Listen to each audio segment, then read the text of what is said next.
বেপরোয়াভাবে বাস চালানোর প্রতিবাদে পথ অবরোধ করে বিক্ষোভ গ্রামবাসীদের। ঘটনায় চাঞ্চল্য পুরাতন মালদার মুচিয়া আদমপুরে। জানা গিয়েছে, এদিন বুলবুলচন্ডী রেলগেটের কাছে এক বেসরকারি বাস সজল চৌধুরী নামে এক বাইক চালকের সজোরে ধাক্কা মারে। দুর্ঘটনার পরে পুলিশ এলো বাসটিকে ছেড়ে দেয়, কিন্তু এরপরেই জখম ওই ব্যক্তি বাসটির পেছনে ধাওয়া করে মুচিয়ার আদমপুর এলাকায় বাসটিকে আটক করে। এরপরেই মালদা নালাগোলা রাজ্য সড়ক অবরোধ করে বিক্ষোভ দেখায়। ক্ষতিপূরণ প্রদানের দাবিতে বিক্ষোভ দেখানো হয়, যদিও পরে পুরাতন মালদা থানার পুলিশের সহায়তায় পরিস্থিতি নিয়ন্ত্রণে আসে।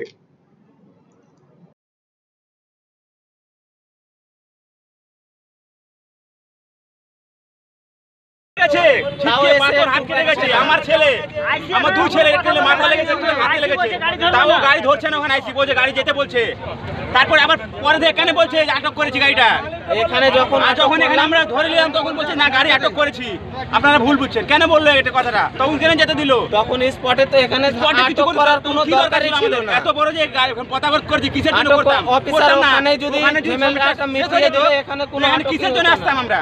এখানে তাহলে এই কাজটা হতো না, আজকে ওখানেই সমাধান হয়ে যেত, সেটাও করেনি।